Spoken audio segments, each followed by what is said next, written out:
Let's talk about one of the most intimidating parts of Twilight Imperium: technology.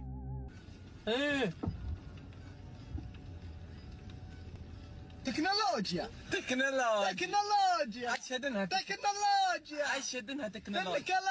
There are 33 basic tech upgrades, and they can be divided into two groups: color type and unit upgrades. So is it any wonder people are afraid of technology? Technology!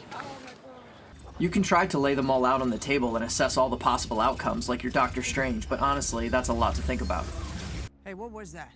Went forward in time to view alternate futures, to see all the possible outcomes of the coming conflict. How many did you see? 14,605. How many did we win? 1. What if I told you that there's a way to simplify the cognitive load of deciding tech? I call it the Fantastic 4-Tech Formula. The fantastic, 4-tech formula that helps you make sense of the chaos when tech is popped and you have no idea what tech you actually want, so you spend 20 minutes before landing on Sarween tools, only to find out you don't even have the required resources.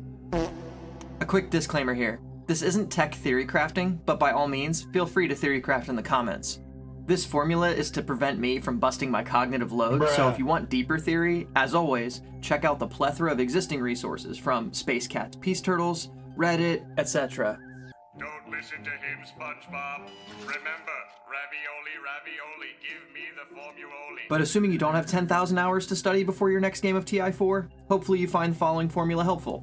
Give me the fucking formula, crap! Identify 4 tech you want to acquire, where at least one is a non-fighter ship unit upgrade and would leave you with a color pair. So why 4? Well, it's a manageable value derived from the average number of times the tech strategy card is played in a game, since it's the most common way to acquire tech. Games average 5 rounds, and let's say that technology is picked 4 out of those 5, and even more conservatively, let's say you were only able to ever resolve the secondary ability. You'd still be researching 4 technologies.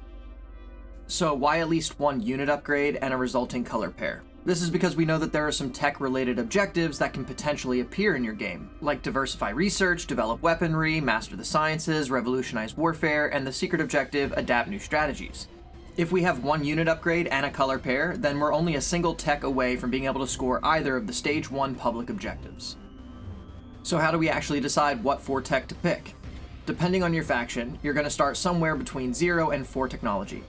Start with the unit upgrade. We can eliminate War Suns due to viability and Destroyer 2s since they have no capacity, which leaves us with Dreadnought 2, Carrier 2, or Cruiser 2. Cruiser 2 is the only one of these that doesn't depend on blue tech, so factor in your starting tech, faction tech, and tech skips to decide if you want to make this a Cruiser 2 game or not. Otherwise, it's one of the blues. Before you finalize your unit upgrade choice, consider whether or not you want to pick AI development algorithm, since it lets you skip a prerequisite on unit upgrades. With a unit upgrade picked and AIDA considered, choose the remaining tech.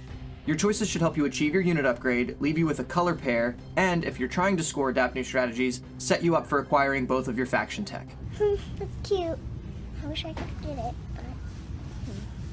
Don't forget to factor in any of your available tech skips.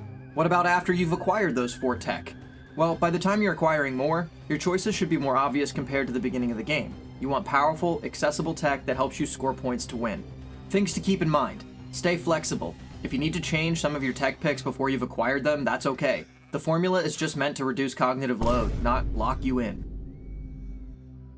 Blue propulsion tech is widely recognized as the best of the color type trees. The technology strategy action is expensive, and all tech is only any good if it's actually used for its effect or to score points. 90.5 in the rules reference states if an ability instructs a player to gain a technology, they don't research it. They take it from their deck, put it in their play area, ignoring any prerequisites. Sarween Tools is for unit production, so it doesn't apply to things like Sling Relay. And finally, there's nothing wrong with doing the fun thing. You could do everything right and still lose the game. It is possible to commit no mistakes and still lose. That is not a weakness. That is life. So if you want to go for War Suns, you go for it. TI4 is a space opera after all. And that's basically it. Hopefully now you'll be able to decide tech upgrades effectively at the top of your game. Let me know what you think in the comments, and I'll see you in the next one.